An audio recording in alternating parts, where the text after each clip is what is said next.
I'm perfect, Ken. You are. I just spoke with you for a bit. You are perfect. You're amazing. You're such a happy lad. I mean, you just sat there and smiled the whole time we were talking. It's great.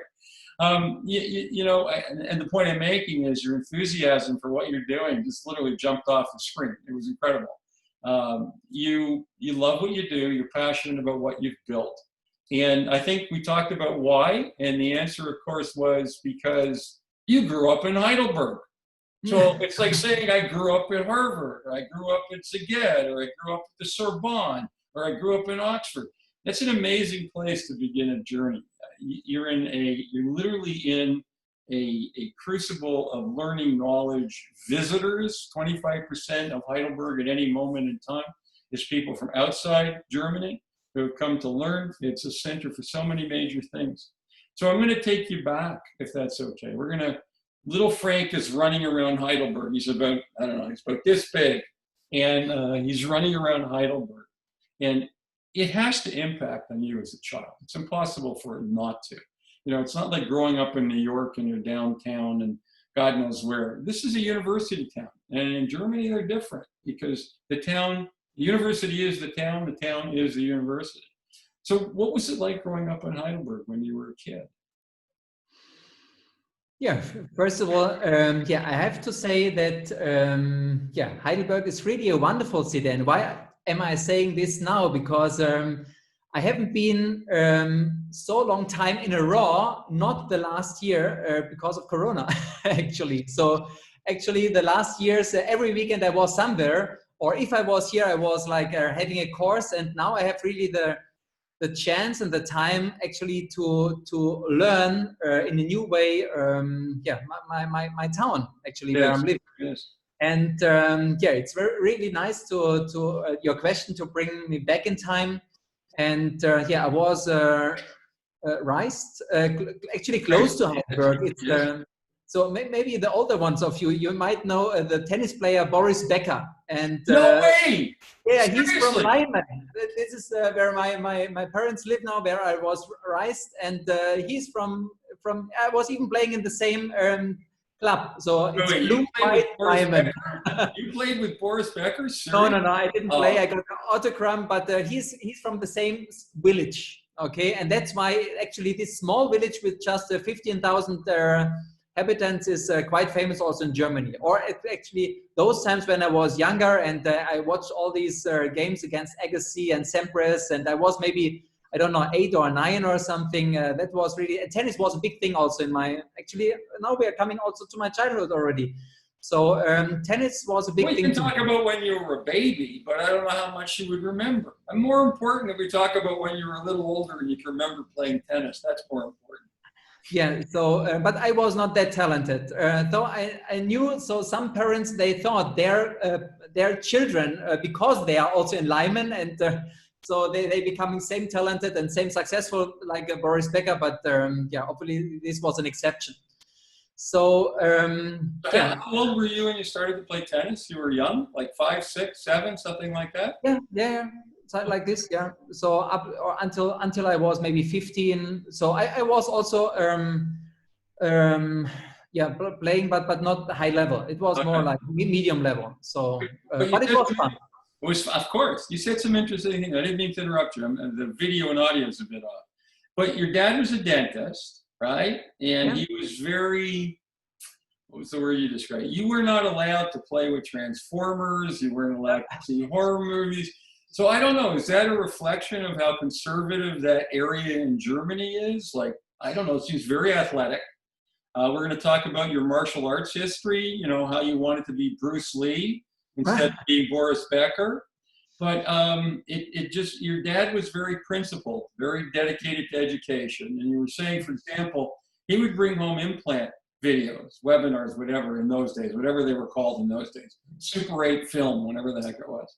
And that he would show you, but God forbid you should see something like Arnold Schwarzenegger or Lou Ferrigno or Bruce, what's his name, Chuck something or other, whatever from the United States, Jean-Claude Van Damme, all these guys. That was verboten. That was it. No way. Stop. But the implants were okay, but somebody getting beaten up by somebody doing, martial arts, there's a continuum here. That wasn't okay. What was his concern? I told you, yeah. So my education, or yeah, like I was raised, was very conservative. So I was not allowed to watch brutal movies, for example. And but anyway, what is forbidden actually makes it more exciting, right? So of course I found ways to go to my friends and just watch it there actually. Uh-huh. So yeah, martial arts actually came first a little bit later in my life. When I was maybe 12 or 13, I started with Taekwondo. And yeah, maybe it comes from that, because I was fascinated from this kind of movies, though I was not allowed to watch it officially. And later I switched to Kung Fu, Wing Chun Kung Fu, and nowadays I'm doing Thai boxing. Actually, this accompanies me now all my life now. Yeah, with small interruptions, but also Thai boxing is actually part of my life. So at least 2 to 3 times, usually, not this year, but usually I'm also in Thailand, in Tiger Muay Thai. It's a gym close to Phuket, 20 minutes from there, in the middle of the jungle. All people are crazy there, really addicted to making sports. And it's good for staying balanced, maybe, in a way. So this... That's brilliant. So let me just think this through for a second. You were playing tennis, but you were never going to be, well, you were never going to be, it's just it is what it is. Not that I would want to be, well, John McEnroe I would never want to be, but Andre Agassi, that would be okay. I could live with that. But you're 6 or 7 and you start doing martial arts on whatever level. And different martial arts, obviously, from Taekwondo to all the things that Bruce Lee started doing, these the Chinese that he ultimately morphed into his own thing, which basically is what you've done with biologic bone building, if you think about it. Dr. Curry, and you came up with your own concept. So there's a lot of continuums in your life, Frank. You are an assimilator. Does that make sense in German? I don't know what that means. Does that, to assimilate something? You see the ground, you see the basics, and then you make it into something of your own. So let's go back again, and let's talk about growing up as little Frank outside Heidelberg. So your father is a dentist. It's interesting. You watch what's going on. Your brother ended up being a trauma surgeon, but your mom was very instrumental in teaching you to work with your hands. Can you tell us a little bit about that? That's true, yeah. So like probably all parents, or especially mothers, probably she thought that her sons, so me and my younger brother, who is 5 years younger than me, are kind of talented in using their creativity. So she really tried to motivate us to do a lot of creative things. So we played piano, and they supported us for playing piano. So I played from 6 to 16. So I draw or painted. So yes. a lot, especially persons. I think it was very interesting to me. Persons in movement. Yeah. Really? Yeah. Are you seeing the connections throughout all this? I don't know. I guess when you live it, you don't see it. So we've got Dad saying you can't watch basically action movies, right? But you now are doing Taekwondo and all of these other amazing things. Your mom is teaching you how to draw portraits, and now you're working on and now you're working on reconstructing people's faces and jaws and everything else. Yeah. So it's interesting. There are these continuums. So what when you grew up, when you were growing up and playing with your friends and this, that, and the other, do you have any idea what you wanted to do with your life? So those times, not really, maybe. So it was not that I had a vision. Those times that I knew from those times I want to become a dentist, or I want to become whatever. So I think I just lived my life. I was reading a lot. I read a lot of books. So I was very into fantasy and science fiction, later horror. Once again, what you were denied becomes what is interesting. You can't watch horror when you were a kid. You suddenly read about horror. So what was your favorite book? What was your favorite author? So I don't know. It was a German author. Probably you don't know. But they're English. you might know him, Dean Koontz, actually. Of course. So it's yeah, I think the second most famous author for horror. So Dean Koontz, I read a lot of books of him. Yeah. Okay, so now you have to read. Have you ever read Joe Nesbo from Norway? Okay. Does that ring up? Write it down, Joe Nesbo. It's actually not a person; it's two people, and they write in Norwegian, but they also write these scary, scary books. You know, more about people who are crazy. You know, which is why I read them. But it's quite fascinating. I'm sure there's some excellent books that could be read. So that's interesting. Do you still read a lot? Today, actually, I don't read anymore. I read books about my topic and books which brings me on the next level. Let's say I'm reading a lot of books. Actually, a lot of books. So. What do I have here? Predictable revenue. A lot about communication. A lot about how to build your business, how to become successful. Books also about mindset. So I think a lot of things are a mindset. So I have really this this opinion that when you have a dream and you really visualize it, you write it down, you work with it, you speak with people, that it becomes manifested in reality. So wait a minute, wait. I would have sworn that you were going to say you were reading books by Dr. Sculian, Dr. Esposito, by Carl Misch, by Mike Picos, but you're reading books about neuro-linguistic programming, which is actually kind of fascinating. So you're interesting. We'll get there in a minute because I have one other thing to ask you. That's actually an entirely huge other topic. That doesn't mean that I not read also books from, for example, right now I'm watching a wonderful online course from Thomas Linkevicius about the zero bone loss concepts, and also the book, really fascinating. But it's not only, let's say, the technical things I'm interested in. It's also about, actually economical things, business things, how to create your business. And also I implemented these skills in building my clinic now. Yeah. Okay. I run it like a business. I was going to switch back, but I'm not.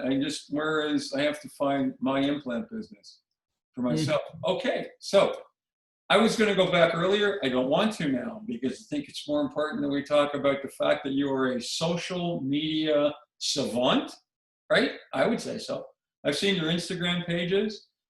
The fact that you just talked about NLP, which is interesting. More and more dentists are actually beginning to understand the power of neuro-linguistic programming. It's important when you communicate. It makes you a better communicator. It actually makes it easier for you to design online platforms because you know what people are drawn to. So it has a visual impact as well. So you built My Implant Business. That's your website. You're doing all kinds of amazing things with courses and symposiums and media and whatnot. But where did this come from? Why? We'll talk about Dr. Curry and the others in a bit. So you've become successful. You're known. You have a technique that you adopt. You have basically espoused. It's yours. And somewhere along the way, you want to be like an MBA, but a self-taught MBA. You're reading books, NLP, the ability to use social media, which in and of itself, you could spend 20 years in school getting a PhD and still wouldn't understand it because it changes every month, right? Things like SEO and all these things that you have to learn to be impacting on social media, in a social media world and on a social media platform. So where does this begin? So maybe a few words, because I think not everybody can understand what NLP actually is. So maybe just a small explanation. So, and the moment when I learned about this was actually from some close friends who stepped into this field, and also some friends I learned met in this field. So NLP, like you said already, is meaning neuro-linguistic programming. Actually, it was, I think, created from Richard Bandler and John Grinder many years ago, and They were, I think, psychoanalysts, and they were very successful in their methods in trauma of phobia cure and so on. And they tried to transfer these principles where they treated their patients in a very successful way, also in other fields of life. So, and then they just, I think out of mind, they just called it neuro-linguistic programming, because neuro, so the mind, and lingua, the tongue, and programming. And the fascinating thing is actually how I understood it. I think there are a lot of mentors, is that you can divide it actually in two levels. And the first level is, but I have to say, everybody who is now maybe is interested in learning more about it, it's very time consuming to get into this, but it changed my life really a lot. Because the first level is about to understand yourself. So actually you learn how your senses work, how you how your environment actually changes makes you to that person you are. So with your visual senses, with your auditive senses, with your all your senses actually. And you learn first how to react on your environment and to feel also. And at the end of this first level, you learn how to, in a way, control yourself and to, can you say, modulate yourself in a way. So you can make yourself, when you believe in it, so to this person you want to be. And first then, when you're able to control yourself in a way, then you're able also to understand your opposite, the other person, and to understand maybe the feelings, how this person works, and because it comes from a therapeutical background, also to lead the person. I think there comes this pacing leading saying from pacing, like taking the same speed like the other person and leading. So maybe helping the person, also when we are talking about patients, to helping to find the right solution or the right way. And I think I was very intensive learning these methods from books and seminars over 2 years. That was my time when I was, after Heidelberg, I was then in Cologne. I think this took a lot of influence on my life. And because I think now, you have it in your hands. So there might be fate, but it's all in your hands. I think this has a lot of impact if you understand this. I do. Actually, Dr. Bandler, I remember reading an article by Dr. Bandler ages ago. Yeah, and I'll tell you where all this comes from. First of all, again, listen carefully to what you just said about the discipline, the ability to understand, to engage with people. And to me, that's like Taekwondo, neuro-linguistic program. It's all about control from within, right? You can't control the environment outside, but you can control how you interact with that environment and take responsibility for everything. There you go. And it's a question of if you can modulate it to a more positive outcome. So Dr. Bandler, I'm gonna tell you about this article, and I want to know if this means anything to you. And there's method in the madness. Charisma enhancement. That was one of the things Dr. Bandler would write about, and it pertained to your ability to project who you were, establish your profile, to become charismatic, and to put it out there in such a way that people immediately had to gravitate towards you. That's why, I mean, I'm not that great an interviewer, but people who are, they project that. They say, people want to talk to them. They just want to be part of the conversation. So how much of that is a function now of what you are doing as a speaker, as a clinician, as somebody who is essentially creating an online business, and it has to be driven by your ability to present, not just verbally, but visually. It's how I've looked at your cases on Instagram. The photographs are brilliant. The lighting is great. The cropping is amazing. The orientation is perfect. You're not looking like this to figure out what the image looks like. So this is all tied together, isn't it, Frank? It seems to be a conscious effort on your part to create a different conversation if you will. Is that accurate?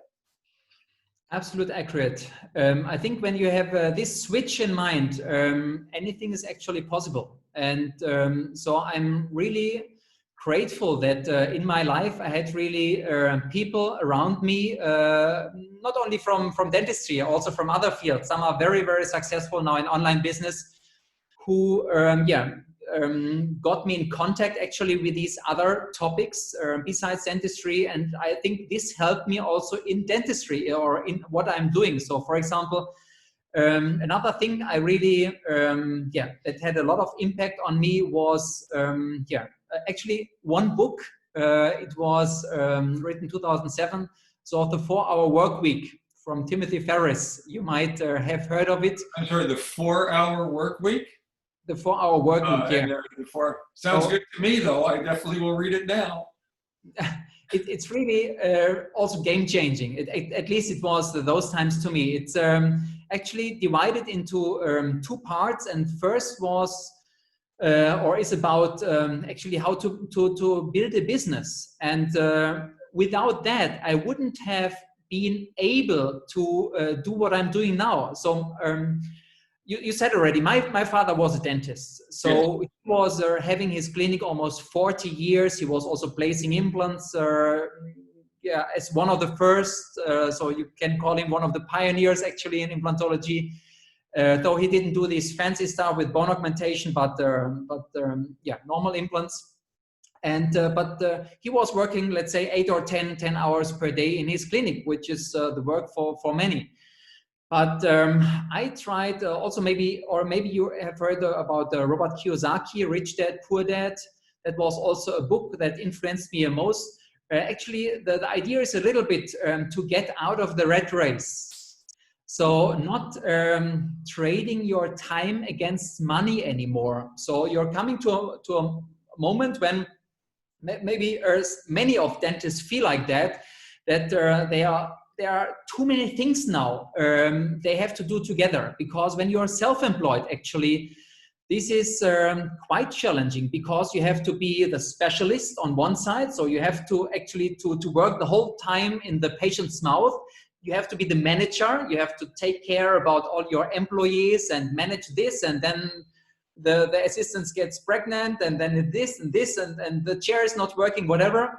And third, you have also to be actually the business owner. You are taking the full responsibility, and actually it's up to you now to look into the future, to think about strategies, how you position yourself, to find your target group. This might change in crisis areas, moments like this. You have to understand what chances are in the digital dentistry and digital world now. So for example, when now the corporates are becoming very strong, so you have to understand that that online is actually a big chance when you position yourself good there. If you do everything right. For example, I learned then in this context also a lot about online marketing. So how to create actually a perfect website.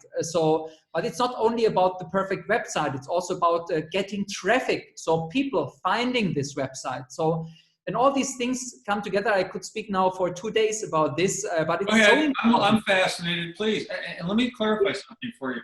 But it's so important to know all the, so I just finished this. Please.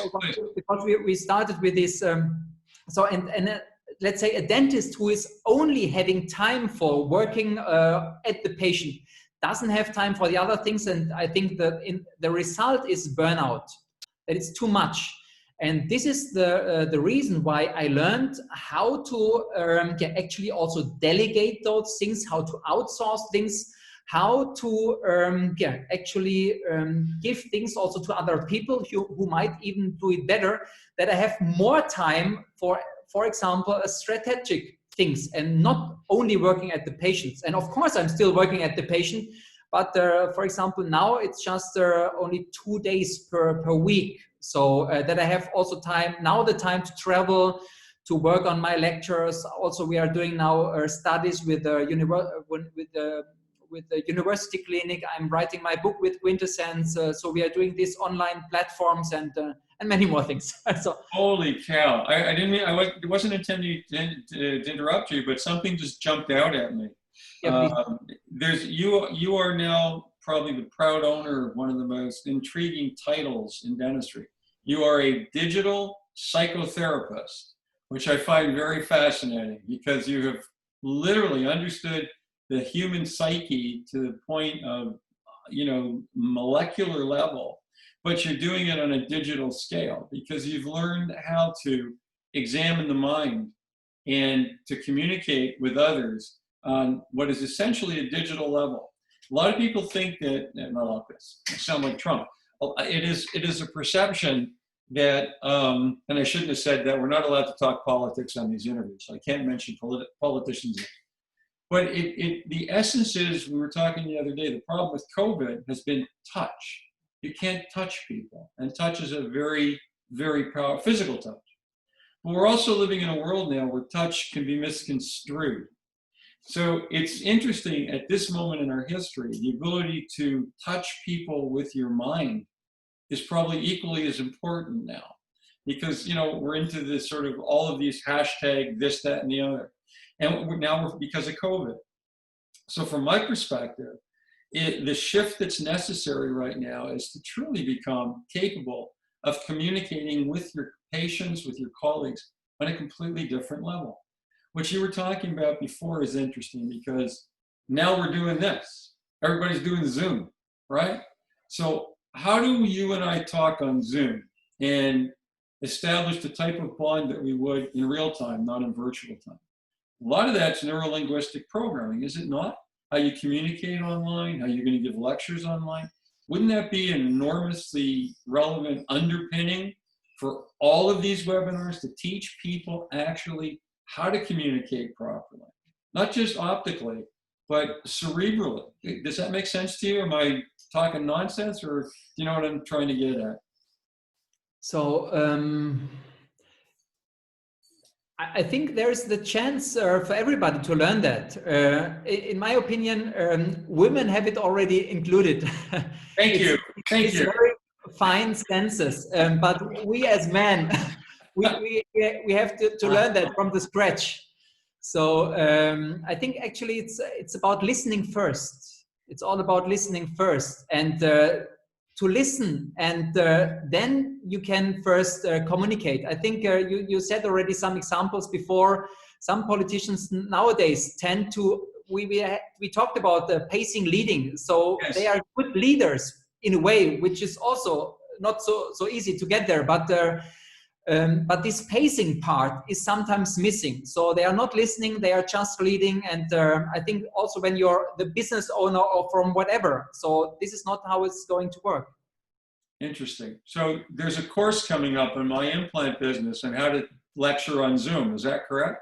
That's the new course on your platform, how to lecture effectively and establish empowerment, active engagement, active listening on Zoom. Now, it's not going to be that long a title, but obviously it would be interesting. And I'm not being silly, by the way. I really believe that given that COVID is still going to be around, well, it's going to be around forever, but it's going to impact on our ability to do things as we did traditionally.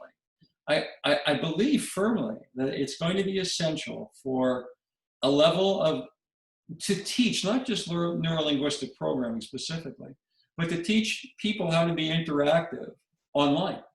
Because it's not easy. You're right, listening. I agree 100%. If I was going to watch anybody online, I would watch a female dentist.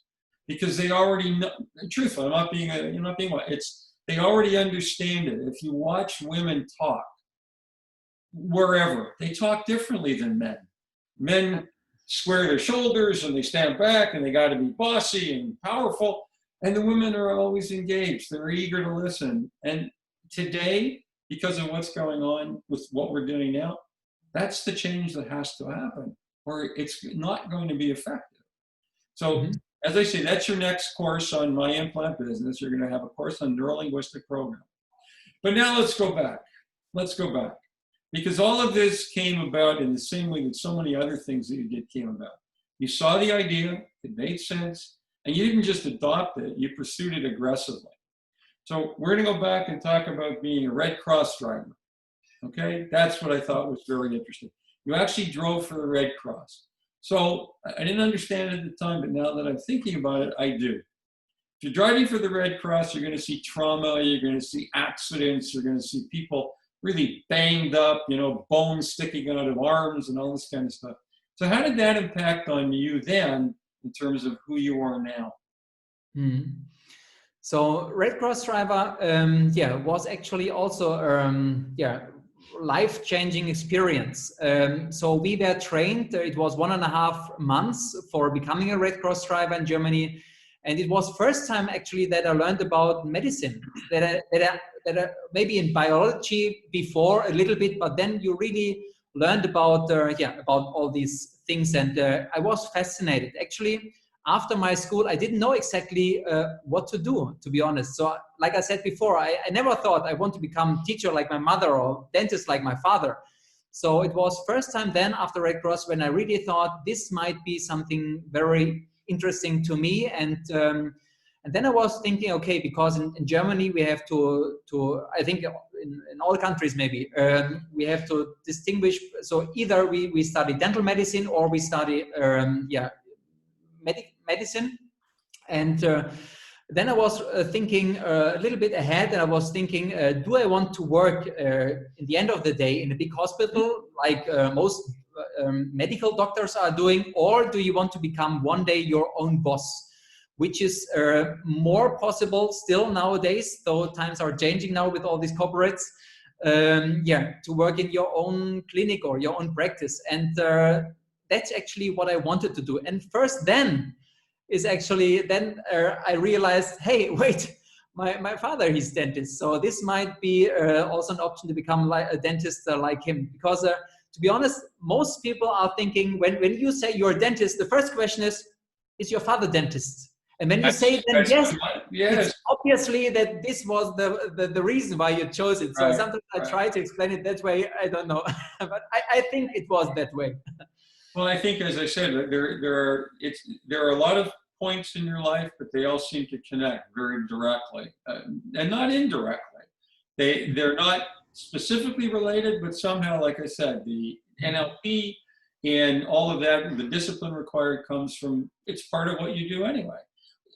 Just thinking about it, it's interesting. If I'm going to be engaged in Thai boxing, right, you have to intimidate your opponent, right? You're not just going to stand there and say, okay, hit me, kick me. You have to be defensive. You have to be offensive, but you have to project an air of strength. Well, that's neuro-linguistic programming when you think about it. I mean, I appreciate it, it's physically, but it's also your mindset, your look on your face, how you're holding. It's interesting. I never really thought about that. That's actually quite fascinating. So we're going to talk about the people who are most influential in your life.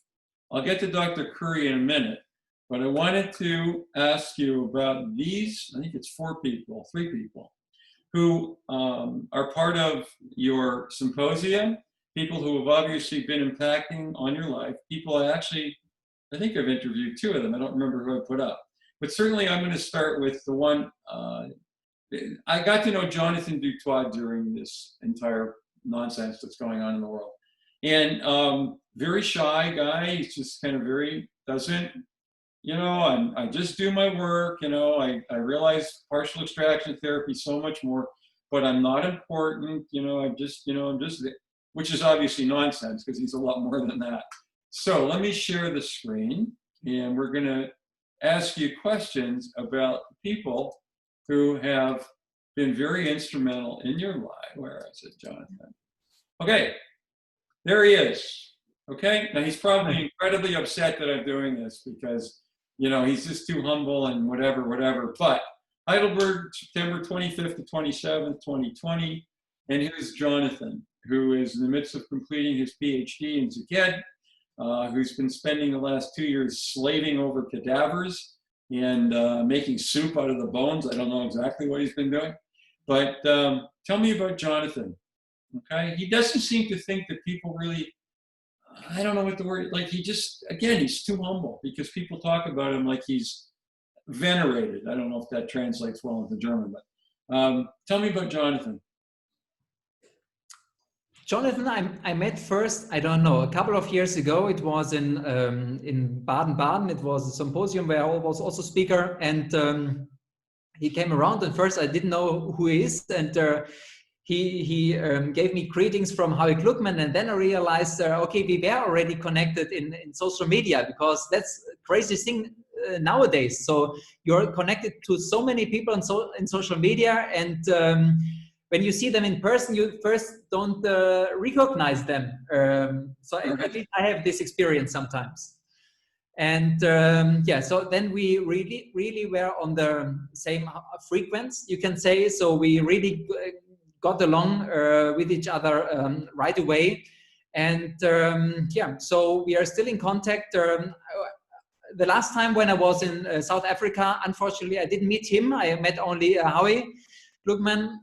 So Jonathan had no time. So, and but definitely, I'm very, very proud that he will be one of the speakers, and we are also in contact regarding some research, and I'm really looking forward to some very interesting projects in the future with him. So, and I'm really glad to be his friend. He is an amazing gentleman. I've never met him, slowly have gotten to know him very briefly, but it is the scope, the range of what's going on in his mind that is absolutely fascinating. He's so future focused. He's got 2 weeks, I think. What's today, the 17th? He's got 2 weeks before his, I think it's his oral exams. And then sometime in July, I think he has to, you know, what do they call it? Present his thesis. What's that called? Defend his thesis. So now I'm going to ask you about somebody else. This is Luis Bessa. You met him in Porto, in Portugal. Yeah. You know, there's where I'm going. I know that you're not like incredibly close with this gentleman, but the reason for the question here is, look at what is the fact that you literally have been circling the globe, meeting all these people, getting to know them. They're all providing you thought about projects, techniques, you know, connections. And suddenly you've got COVID to deal with, and COVID stops all this. So how has this impacted on you, and what have you been able to do to sort of mitigate this particular approach? And I must apologize, it's summer right now, my neighbor's cutting their grass. So I apologize for the noise. But going back to the symposium in Heidelberg and this, you've got a network of people. How badly has that been impacted upon by COVID and what COVID is causing right now? Or have you been able to sustain those relationships? So first of all, a few words to Luis Bessa, because I think I know almost nobody who is doing such awesome presentations and pictures like him. So his presentations are not from this world. So the pictures he is doing are just amazing. So, and that's why he had to be one speaker on my symposium, which we unfortunately, due to the situation, to have to postpone from 2020 now to, soon we will also make it official. We just have these talks because we had to find now a bigger location to stay with the participants, to have all these safety distances in case we still need it 2021, but it will be on 22nd to 24th of October 2021. It will be in Frankfurt. And he will also be a part of this. His presentations are awesome. And yeah, when I was giving a course in Portugal, we were in contact, and he was just driving by. Actually, he was on the way, and it was just a 10-minute quick meeting. That was first time that we met also personally. So I wished I would have more time, or he had more time. And hope we can postpone this meeting in an extended version soon. What is it about his presentation, the imagery, and just the style of the presentation, given again that you're very infused with neurolinguistic programming, because obviously the optics are a very big part of it. What is it about the quality of his imagery that captivates you so much? So the impact of the pictures, I think, is a lot. So because, I don't know if it's a good thing nowadays. So we have this, if I got the question right. So there are these presentations, and actually the person who is presenting it is sometimes less important than the pictures. Right.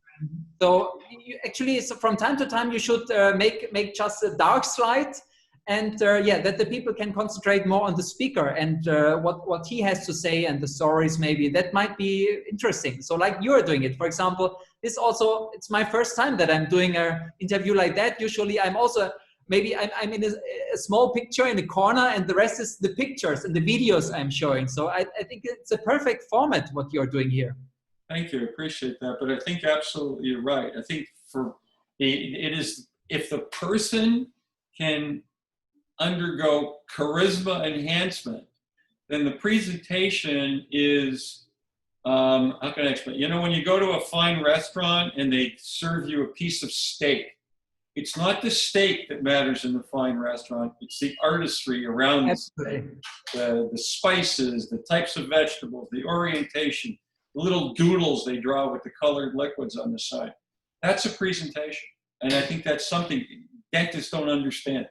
It's not meat and potatoes. Meat and potatoes is fun if you want to go out for a local dinner. But if you want to dine in a Michelin 3-star restaurant, that's presentation. And if that's what we can do, it just raises the bar and is more attracting in terms of the education. So that's enough for me proselytizing. Let's talk, whoops, I went too fast. Let's talk about my dear sweet friend, Drew Rotilla Shaw, dental tubules. He started out 20 years ago, almost just when, like, really, I don't know how he survived the first 5 to 10 years of dental tubules. I mean, 99 out of 100 people would have walked away and said, that's it, I'll take my business loss, I'm done, I don't want this. He didn't. He was a 1 in 100. So tell me about Drew. So Drew was an amazing guy. I think he was one of the few dentists I met who were same crazy like me, I would say, about this online stuff. He really understands, so the trends, what's going on. I think with his dental tubules platform, he before COVID, he realized already how important it is to create such a wonderful education platform. And I think he gives a lot of value to the people who are doing this. Also, the way how he is doing this it's outstanding. So his USP, what means a unique selling proposition for those who are not in this field, is that he's not just doing online courses. It's also a kind of come together in those times. People are coming together and watching then the educational presentations. So the format is very thinking forward, and he has a lot of ideas because things are changing quite quickly in this online business when you have such a platform, and you have to always to be on. We have this German saying, it means like on the pulse of time. Yes. Yeah. So that's what I mean. And he is really thinking always ahead. So fantastic colleague. He is amazing. As I said, I knew him 20 years ago, and he has just exploded. You know, went through a lot to get where he is. But again, he was future focused. 20 years ago, nobody didn't think about this. It was like they couldn't even conceive of it. And he did, which is kind of amazing. And then, of course, the last gentleman, the motorcycle photography guy that swims with sharks and jumps out of airplanes, Dr. Howie Gluckman. So everybody's got a Howie story, but what's your Howie story? So, Howie is a giant in everything he's doing. So first time when we met, it was 2009, I think, so more than 10 years ago. He was at Professor Fuad Khoury's clinic, my former mentor, where I was also working, or actually I also just started maybe 1 year there. We got there in contact, and I still remember how he gave me some good advices and some tips. And actually I didn't know those times actually who he is so exactly. And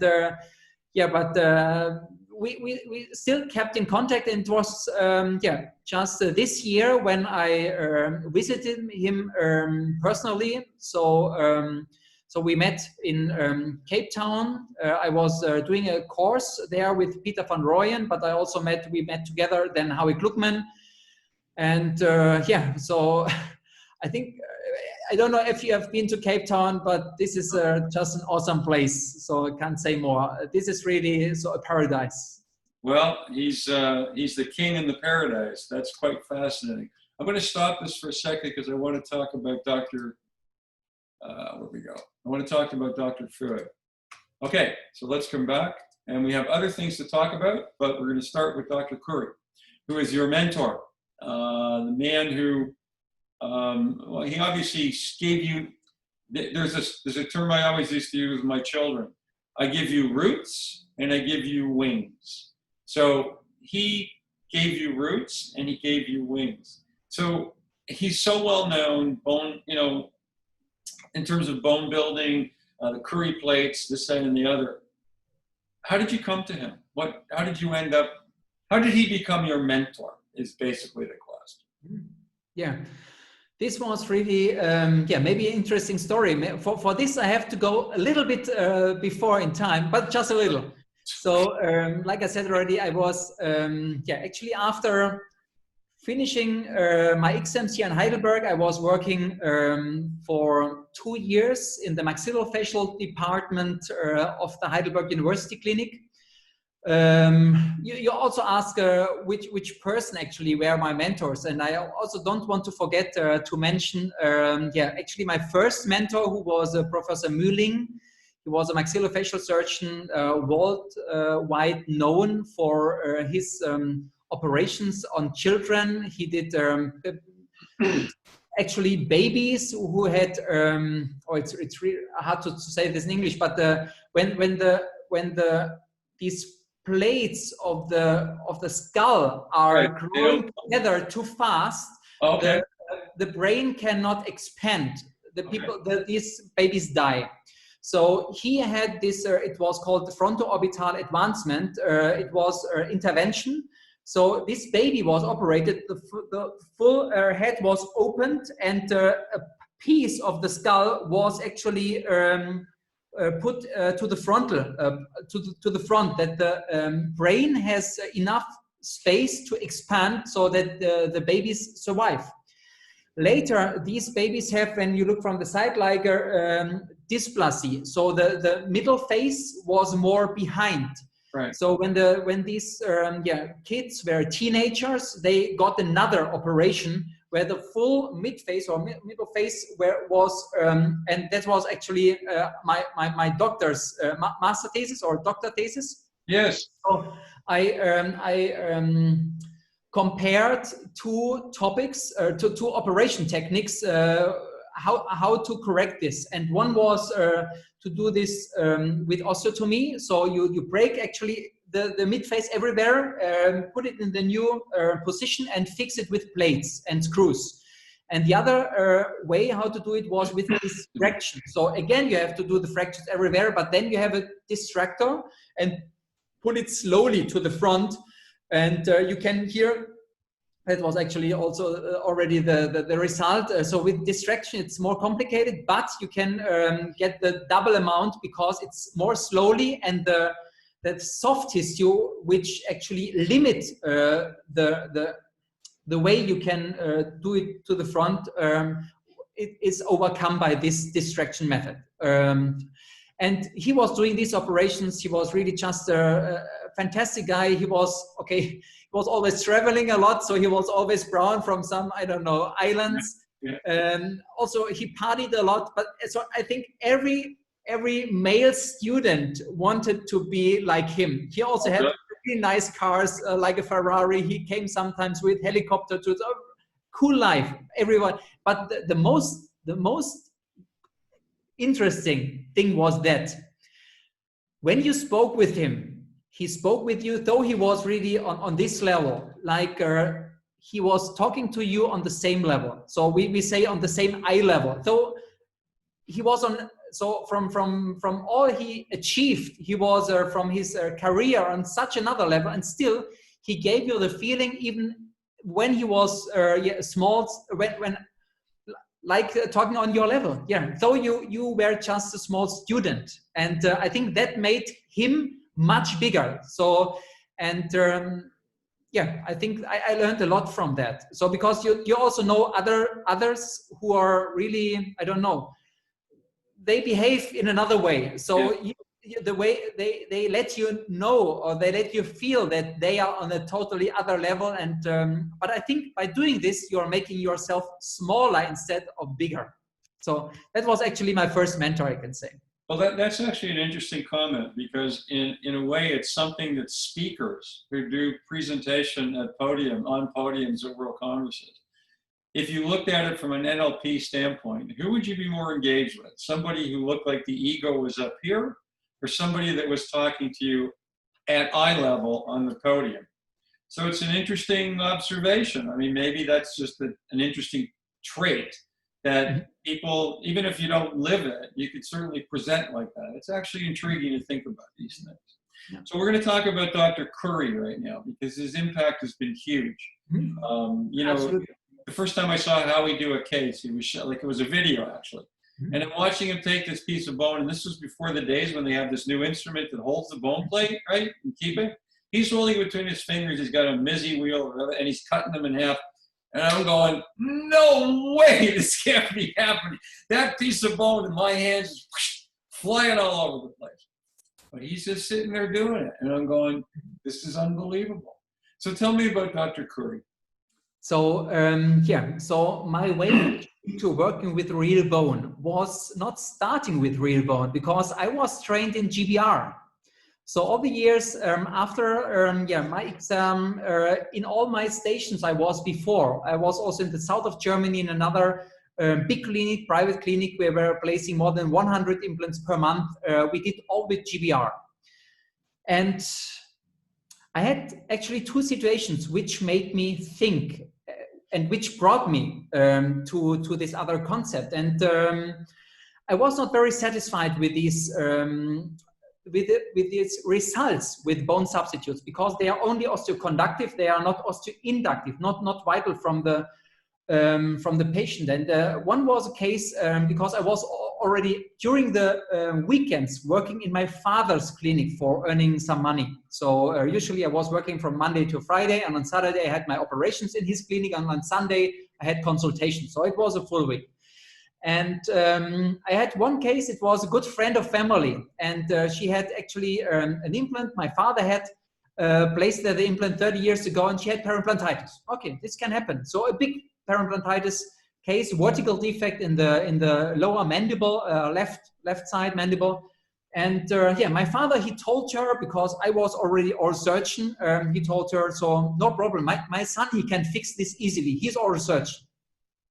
The thing was, I didn't feel ready at all. It was, I was trained in GBR, but I knew with these methods, you cannot do this in a reliable way. You get maybe 60–70% success rate, but not 100 or 99, what you need when you treat a family member or a good friend, your mother or your daughter. So 70 or 60% is not enough.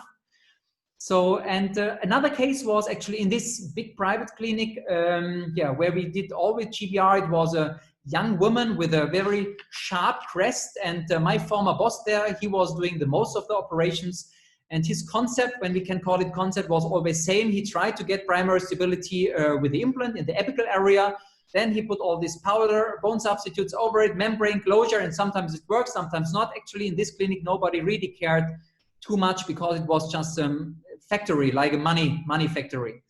And also in this case, it failed in a horrible way. And I felt very, very sorry for this young lady, actually. She was a student, and I don't know how it went on, because she moved then to Berlin. But in fact, I blame my former boss for doing this to her. But what I realized later was actually that it was not so fair for me to blame him, because I didn't know how to do it better. I had no alternative those times. So in fact, I was actually angry on myself for not having the tools in my hands to help these patients. And this was the moment, to come to your question now, that I knew that there will be a congress in Germany, the biggest congress for oral surgeons and maxillofacial surgeons in Berlin. And I went there. I knew that Professor Curry will be a chairman there and will also speak. And it was first time that I saw his concept. So those times it was not social media. There was no Real Bone Builders Facebook group like now, or Instagram. So it was first time that I saw these techniques, this concept. It was, to me, mind-blowing. I could not believe that you saw the cases before and so compromised. So actually all of them had some pre-operations before, compromised, scar tissue, all the bone gone. And afterwards you could bring it to amazing good outcome. So I was thinking this is only possible with Photoshop. But yeah, so that was the moment. Actually, now I tell you, usually I don't tell this, but actually it was planned that I'm going, because I was now already oral surgeon now, that I go into the clinic of my father.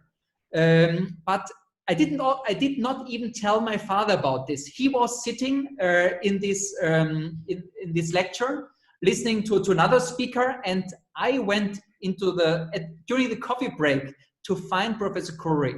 And I found him, and he was talking there with some people, and I waited, and then I went over to him.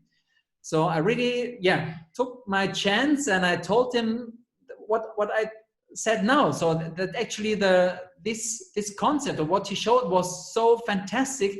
If I could send him my documents, because I want to work in his clinic, and I knew that also I later heard that every time, so when they are applying for a new, how can I say, a place in his clinic, so 80 people are trying to get, but probably or obviously it was this first impression which made me, to make a long story short, to make me getting this place in his clinic. And I was working almost 4 years in his clinic, and the most fascinating was that what I saw on this Congress. By the way, I was very proud, because last year I was also speaker on this Congress, on the same big Congress, and that these were not only showcases, like sometimes from some speakers, because they are showing the same case like 10 years in a row.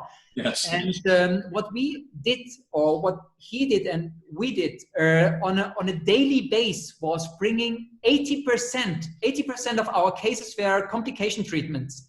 So that means they came to us after a long odyssey, you can say that. Yes. So they had a lot of pre-operations, a lot of complications, and finally they went to us, really most compromised situations you can imagine, and we were able to bring them to almost 99 or 100% to a successful result. And how powerful a concept has to be to deliver that, and this on a daily basis. Well, I tell you, I'm not moving on. I just want to show something, because where is it? Let's share this, because I want to talk now about what you have done to not only establish what biologic bone augmentation is, but how you are doing it. I'll go to the website in a minute, but I want to show your Instagram page, which, again, you have become, in addition to all the things that you are, I was saying before, look at the quality of the imagery. Your point being that there's an endless, you don't repeat the same case over and over and over again. But I'm looking, I think everybody can see this. Look at the quality of the photographs that you are showing. Oh, still, they are not showing. They are not. They're not showing? I don't see them, no. You don't see them? No. No? Okay, so it says sharing. I don't know. I see your magic move. I see it's not, this is on Chrome. You can't see the Instagram page? I don't see it now. Okay, well, let me try that again. Okay. So you're there, and it says that it's sharing. You can't see the Chrome, the page come up. Nope. No. All right, let's try this. At least I don't see. I don't know if... I don't know. I mean, it's odd. I can see it. I assume I can probably check, but you are screen sharing, which means my screen is being shared. Okay, we'll figure this out in a minute. It's not really an issue. But again, let's just talk for a moment about your concept of using Instagram, how you use it, how you've evolved into using it. I mean, Instagram has become probably one of the most important marketing tools on social media. Every major company is dependent upon an influencer to get that information out for people to see it. And the reason I was commenting on your imagery, which hopefully somebody can see it, is because it's the quality of the image on Instagram that makes the difference. If the images are weak, people will not come back and visit it. It's the excitement of the images that draw people to Instagram. It's why clothing manufacturers, people who are in perfume, jewelry, they've really gone to it in a very big way. And that's how you've trained yourself to do just that. And so the question I have for you at this point is as follows.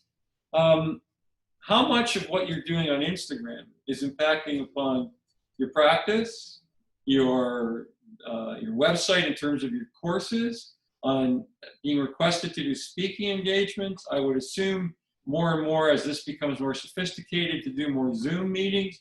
If you did the metrics, the analytics on you before Instagram and you after Instagram, what would you see in terms of measuring the scales and how it's impacted on you in all these different ways?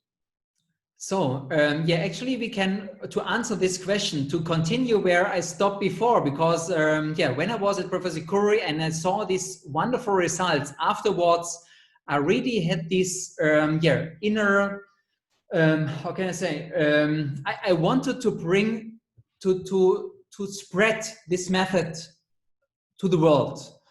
Maybe, I don't know if it's said too much, but I wanted to start a mass movement.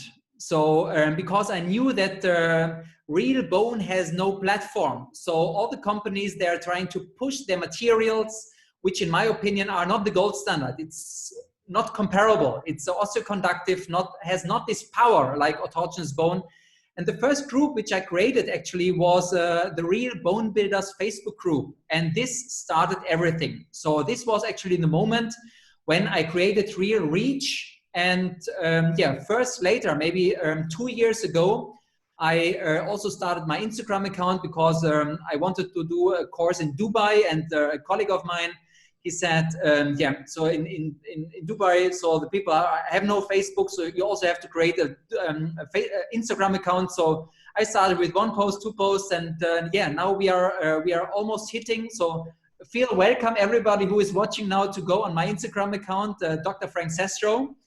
And also to the Facebook Real Bone Builders group. And yeah, maybe we are hitting now with the people going on this page now, the 19,000, which is, I think, a lot.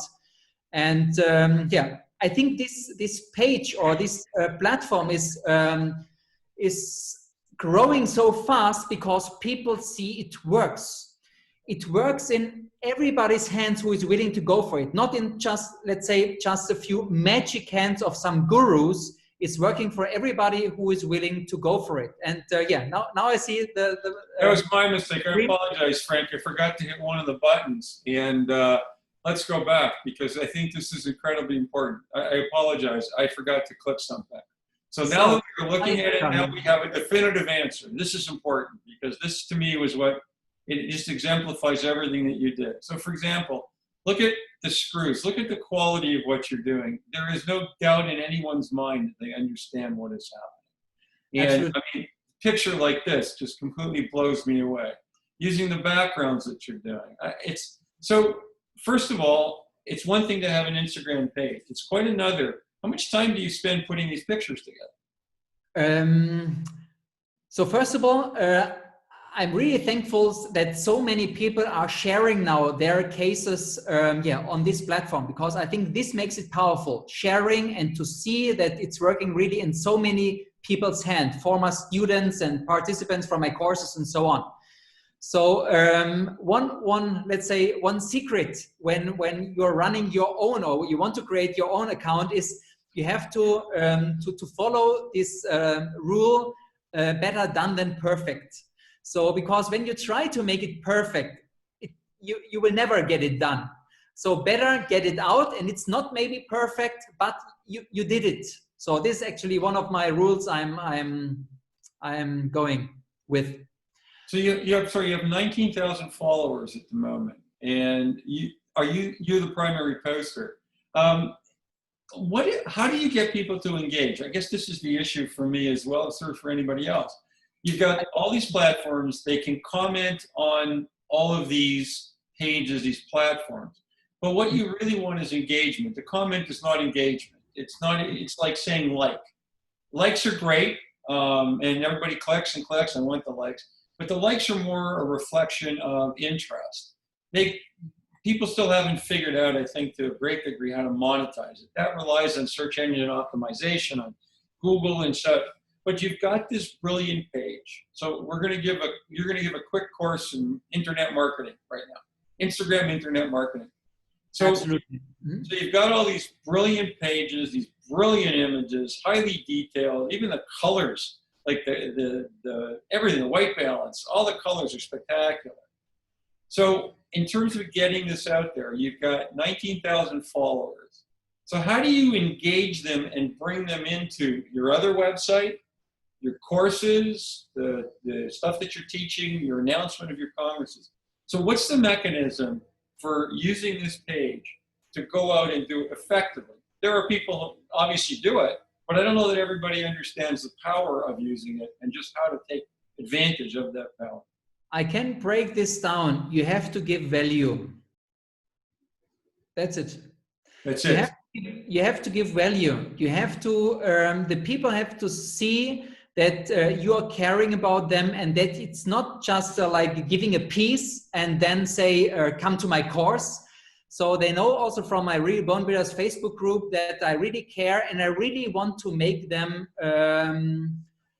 how can I say, be successful in what they are doing. So I'm not keeping any secrets, and people know that. I give them all tools, everything they need. I don't need this feeling to say, and this took me a time, to be honest.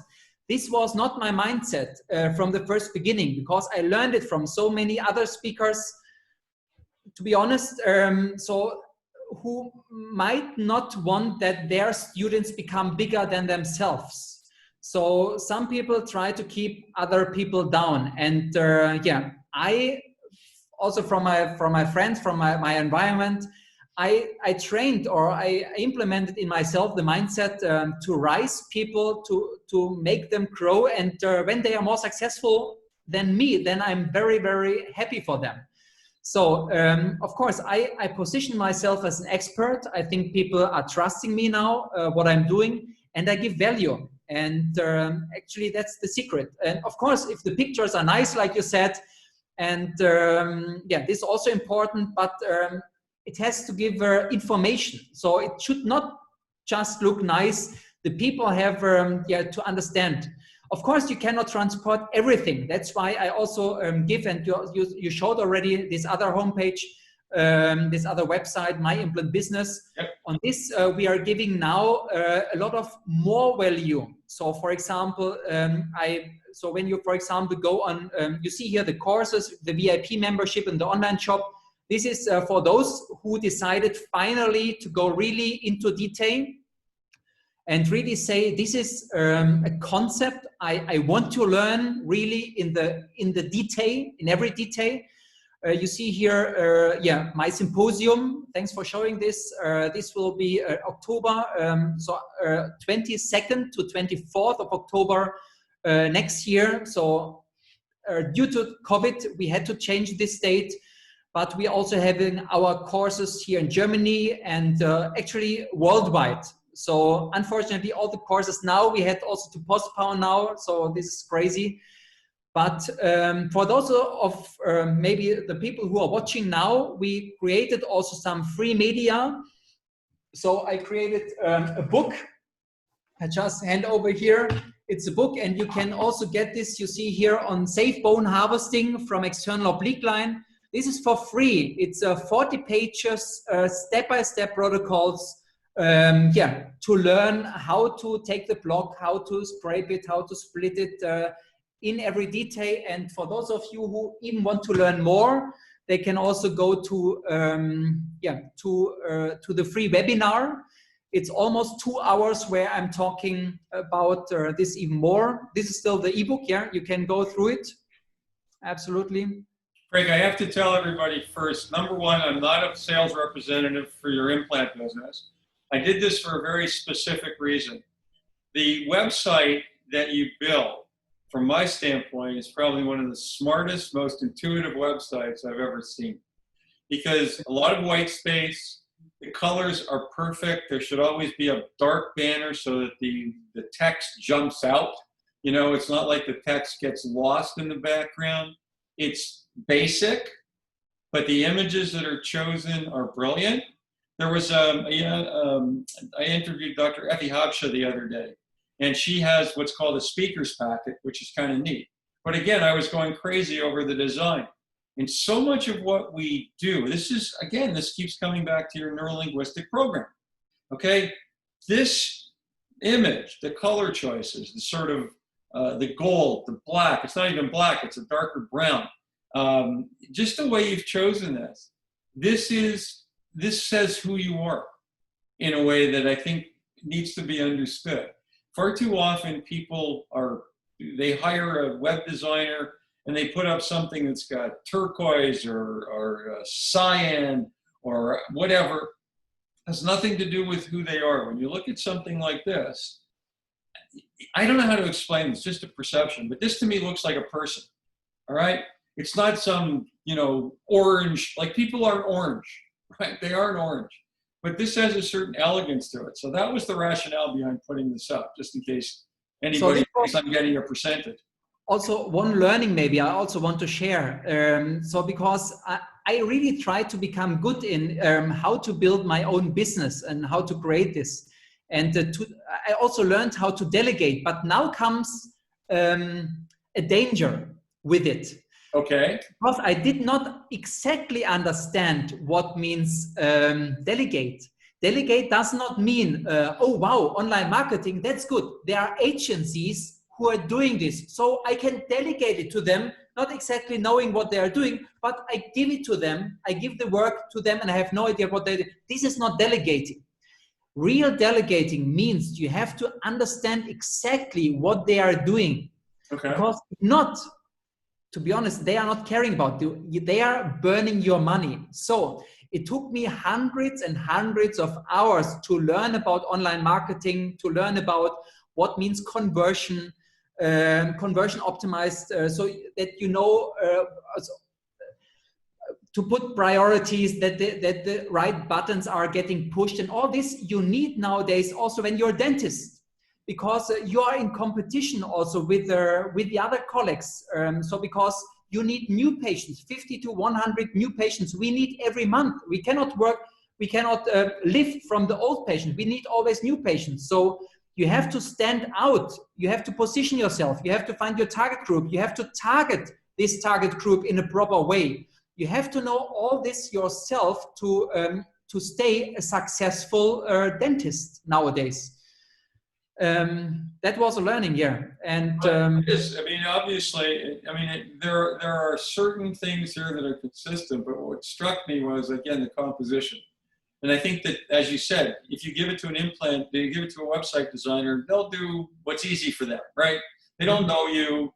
They don't really assume that you know a lot. But if you have that certain, if you understand how to position yourself and how to project your profile, then you can guide them. Because again, this is highly intuitive. It's very logical.